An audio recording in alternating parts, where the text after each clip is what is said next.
नमस्ते। अपने India partition पर आपके साथ इंडिया पॉलिटिक्स 2। मैं अजय कुमार झा। मैंने जैसा कि आपसे वादा किया था कि आज मैं आऊँगा तो बिहार के विषय में बात करूँगा, और वही करने आया हूँ। बिहार की बात इसलिए भी इम्पोर्टेंट थी कि बिहार में आज फ्लोर टेस्ट होना था 12 फरवरी 2024 को। आज की तारीख में बिहार में जो नीतीश कुमार जी वापस भाजपा के साथ आकर के सरकार चला रहे हैं, तो अभी असेंबली में जो कॉन्फिडेंस मोशन की प्रक्रिया है उससे होकर उन्हें गुजरना बाकी था, जो आज होना था। स्वाभाविक तौर पर सारी मीडिया वहीं केंद्रित थी। वैसे भी नीतीश कुमार जी जब भी जहाँ भी जैसे भी होते हैं, मीडिया उनके पीछे जरूर रहती है। अब मीडिया को नीतीश कुमार जी में इतनी रुचि क्यों है यह तो नहीं कह सकता, परंतु एक बात तो तय है कि नीतीश कुमार जी ने जितना कुछ मीडिया से एट्रिशन लिया है, वो कम राजनीतिक दल के नेताओं ने उतना हासिल किया है। एक तो मोदी जी की तो बात हो ही नहीं सकती, वो तो देश के प्रधानमंत्री हैं, इसलिए उनकी चर्चा तो मैं नहीं करूँगा। लेकिन अगर बाकी नेताओं में देखें तो एक केजरीवाल जी हैं, राहुल जी हैं, और उसके बाद नीतीश कुमार जी हैं, जिनके पीछे पीछे मीडिया ऑटोमेटिक भागती है, बिल्कुल एकदम। और जब मसला इतना इम्पोर्टेंट हो, जब वो तय यह ना हो कि वो मुख्यमंत्री रहेंगे या नहीं रहेंगे, कैसे कॉन्फिडेंस मोशन पार लगेगा, एक यह इम्पोर्टेंट मसला तो था ही नीतीश कुमार जी को लेकर के बिहार में। और दूसरा इससे जुड़ा हुआ मसला यह भी था कि चूंकि वह भाजपा में आ गए हैं, तो इस वजह से नीतीश कुमार जी का हारना का अर्थ था भाजपा का हारना। यह एक बहुत बड़ी बात थी, और नीतीश कुमार जी इस बात को जानते थे, तो उन्होंने बिल्कुल छलांग लगा करके भाजपा का साथ ले लिया था कि बाकी जाने आप। अब मार्जिनली ही थोड़ा सा आगे, वो तो मांझी जी की वजह से थोड़ा पलड़ा इनका भारी पहले से भी दिख रहा था, लेकिन जिस तरह से मांझी जी के कुछ वक्तव्य इधर हाल में 2-4 दिनों के अंदर आए थे, उसकी वजह से जो अशांति पैदा हो गई थी नीतीश जी के इस स्थिति को समझ पाने में कि वो सचमुच ही कॉन्फिडेंस मोशन को पार लगा पाएंगे या नहीं। लेकिन वो भी निश्चिंत थे, भाजपा तो थी ही, और भाजपा इनके साथ जम करके थी। तो इस विषय पर आज थोड़ी बात हम और आगे करेंगे, लेकिन उसके पहले एक बार मैं आपसे आग्रह कर लेता हूं कि अगर आपने अभी भी सब्सक्राइब मेरे इस चैनल को नहीं किया है तो कर ही तो लीजिए, फिर आगे भूलने की संभावना रहेगी। इसलिए अभी कर लीजिए, सब्सक्राइब कर लीजिए, शेयर भी कर दीजिए लगे हाथों, वेट मत करिए, और जो हमारे बेल आइकॉन है उसे भी हिट कर दीजिए, जिससे कि मैं जब जब आऊँ, रोज़ तो आता नहीं हूँ, लेकिन जब भी आऊँ, जैसे भी आऊँ, आपको इसकी सूचना मिलती जाए। अब आज की स्थिति यह थी, सबसे पहले तो आपको इस बात का पूरा इल्म होगा कि नीतीश कुमार जी ने, यह आपको जान लेना जरूरी है, और अगर आपने अभी तक देखा नहीं है और अगर देखा है तो आपको पता होगा कि नीतीश कुमार जी अब बिल्कुल पूरी ताकत के साथ स्थापित हो चुके हैं। वो बिहार के मुख्यमंत्री हैं और बिहार के मुख्यमंत्री रहेंगे। उन्होंने कॉन्फिडेंस मोशन शून्य के मुकाबले 129 मतों से हासिल कर लिया। अब यह भी कोई बात हुई? कोई यह भी पूछ सकता है, अगर किसी ने देखा नहीं हो, कि यह क्या बात हुई शून्य के मुकाबले। कहाँ तो मामला इतना कठिन चल रहा था कि टाई होने की स्थिति थी, और कभी कभी यह संदेह भी पैदा होता था कि शायद तेजस्वी जी बाजी मार ले जाएं। वहाँ शून्य के मुकाबले कैसे? तो अब यह भी एक आश्चर्य की बात है कि एक एंटी क्लाइमैक्स सा हो गया। और एंटी क्लाइमैक्स आप इसे कहें या एक स्ट्रेटेजी कहें। अब स्ट्रेटेजी किसकी? स्ट्रेटेजी राजद की ओर से, कि जब उन्हें यह पता लग गया, खास करके उसी वक्त जब स्पीकर पर नो कॉन्फिडेंस आया कि अब नए स्पीकर वहाँ आएंगे, पुराने स्पीकर जाएंगे तो उसमें ही यह तय हो गया कि नीतीश कुमार जी भाजपा के साथ और हम के साथ मेजॉरिटी में हैं। और इसके बाद तो फिर यह भी तय ही था कि सरकार उन्हीं की रहेगी, और यही हुआ। जैसा अब कितनी तरह की बातें इस मुहित जो आपको पता है, पर मुझे उन बातों को बताने में आपकी दिलचस्पी इसलिए नहीं है कि यह तो आपको सब पता होगा। इसके मायने क्या है मैं इसे देखना चाहता हूँ और इसे एनालाइज अपने नज़रिए से करना चाहता हूँ।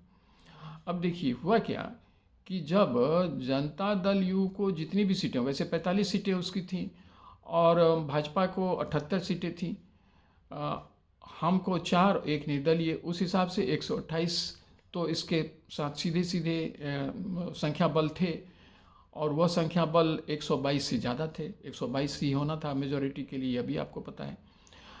और उस ओर देखें, अगर राजद की ओर से अगर देखें, तेजस्वी जी की ओर से देखें, तो उनकी संख्या सबसे ज़्यादा है, 79 थी। इसके बाद सीपीआई एमएल की संख्या जो उनके साथ खड़ी हैं तो उसकी संख्या खड़ी थी तो उसकी संख्या 12, सीपीआई की 2 और सीपीएम की भी 2, साथ ही साथ एआईएमआईएम की के ओर से एक व्यक्ति हैं जो मेंबर हैं एमएलए, तो उनकी संख्या आप मान लीजिए, और फिर एक इंडिपेंडेंट, और कांग्रेस की ओर से 19। अब यह सब मिला करके उनकी संख्या 116 करीब पहुंचती थी। तो वैसे भी मेजॉरिटी मार्क से तो वो कम थी ही, चूँकि 122 होना था। लेकिन खेल जो हो रहा था, जिसमें ये इस बात की संभावना व्यक्त की जा रही थी कि कुछ लोग हो सकता है जनता दल यू से टूट जाएं, मतलब वो फ्लोर पर आए ही नहीं। उस हालत में जब उनकी संख्या घटेंगी तो नेचुरली इनकी संख्या बढ़ती हुई नजर आएंगी, दिखेंगी राजद की। बाद में यह भी इस बात का भी कोलाहल होने लगा कि नहीं, राजद से भी कुछ लोग टूटने की संभावना देख रहे हैं, और ऐसा हुआ भी, ऐसा देखा भी गया। उससे कुछ लोग वहाँ से भी टूट करके आ गए। अंत में यही हुआ। अब इसके निहितार्थ क्या है, इसके अभिप्राय क्या है? अब हुआ ये तो निश्चित है, सबों को पता है कि नीतीश कुमार जी फिर से भाजपा के साथ और हम के साथ सत्ता में आ गए, और राजद के साथ जो थे तो वो सरकार से बाहर हो गए। लेकिन अब इसके क्या मायने निकलते हैं, इसे अगर हम समझने की कोशिश करें तो अब एक बात तो तय है कि 2024 के चुनाव तक तो नीतीश कुमार जी भाजपा के साथ हर हाल में रहने वाले हैं। वैसे तो उन्होंने कहा है कि अब वो कभी नहीं जाने वाले हैं, कहीं नहीं जाने वाले हैं, अब साथ ही रहने वाले हैं भाजपा के। अब आगे बहुत हुआ, मतलब बहुत हुआ तो मैं कह रहा हूँ, परंतु उनका कहना था कि अब वो साथ ही रहेंगे।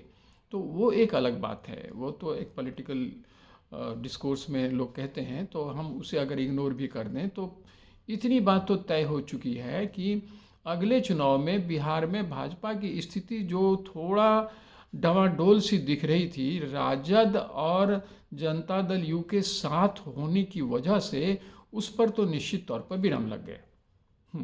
ये आप भी समझ रहे हैं।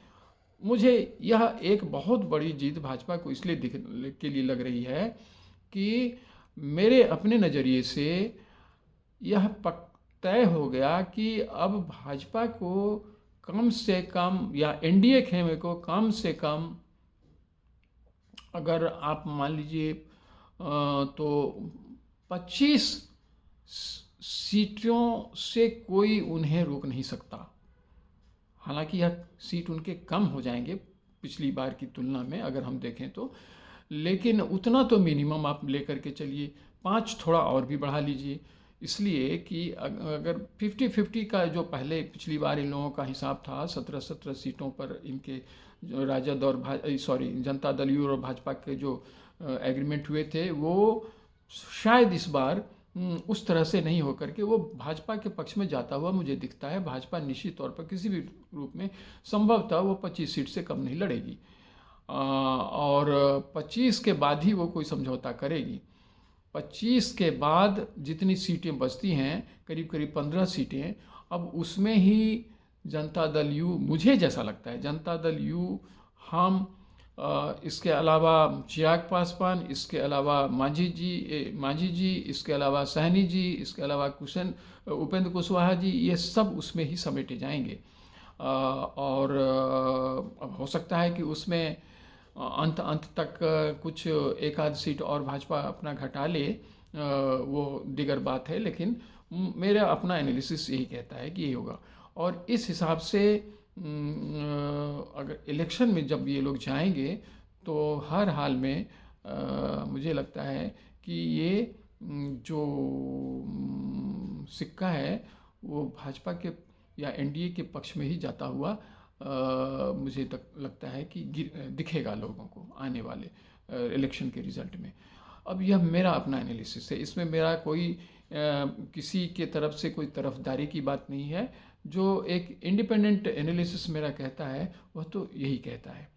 अब देखते हैं, चूँकि बिहार ही एक भारत के इस उत्तरी प्रांतों में मैं इस तरह से ही कहता हूँ कि उत्तरी प्रांतों में मैं हिंदी हार्टलैंड नहीं कहता, जो वो ऐसे भी गलत फ्रेज़ है जो हिंदी हार्टलैंड करके लोग मीडिया में चलाते रहते हैं। मैं उसका समर्थक नहीं हूँ। वो एक तरह से भारत एक नया नहीं, वो तो पुराना ही नैरेटिव लोग चलाते हैं, जो अब कौन से लोग चलाते हैं आपको पता ही है। इस तरह से डिविसिव जो एक बातों को रखा जाता है, हिंदी हार्टलैंड, वो मेरे लेक्सिकन में नहीं है।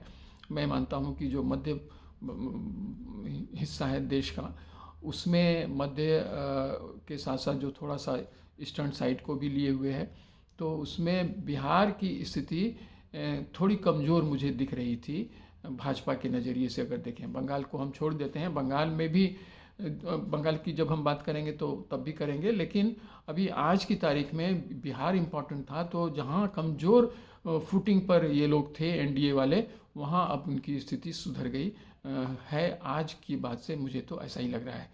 और जो बचे खुचे काम होंगे एनडीए के, उससे भी अब गति मिलेगी। कम ही समय है, वैसे भी अब तो आचार संहिता लागू होना ही है, लेकिन जो काम चल रहे हैं वो तो रुकेंगे नहीं। तो सरकार की जितनी भी योजनाएं हैं जो रुकी पड़ी हैं, वो अब चल पड़ेंगी। ये बात एक पक्की है और उसका फ़ायदा एनडीए को मिलेगा। हाँ, कोई नई योजनाएं नहीं आएंगी जब मोरल कोड ऑफ कंडक्ट लागू हो जाएगा, लेकिन जो योजनाएं चल रही हैं उसमें रफ्तार दिखेगी, ये तो बिल्कुल तय है। मैं इसी निष्कर्ष के साथ आज अपनी बात को समाप्त करना चाहता हूँ और आपसे एक बार फिर आग्रह करता हूँ कि प्लीज़, अगर अभी भी आपने सब्सक्राइब कुछ और नहीं किया है तो अपनी इस ग्रुप में लोगों की संख्या बढ़ाइए, सब्सक्राइबर्स की संख्या बढ़ाइए और जुड़िए और बातें करिए। आप अपनी बात रखिए, मैं भी अपनी बात रखता हूँ, और हम लोग विचार विमर्श करते हुए, संवाद करते हुए आगे बढ़ते रहें। जय हिंद,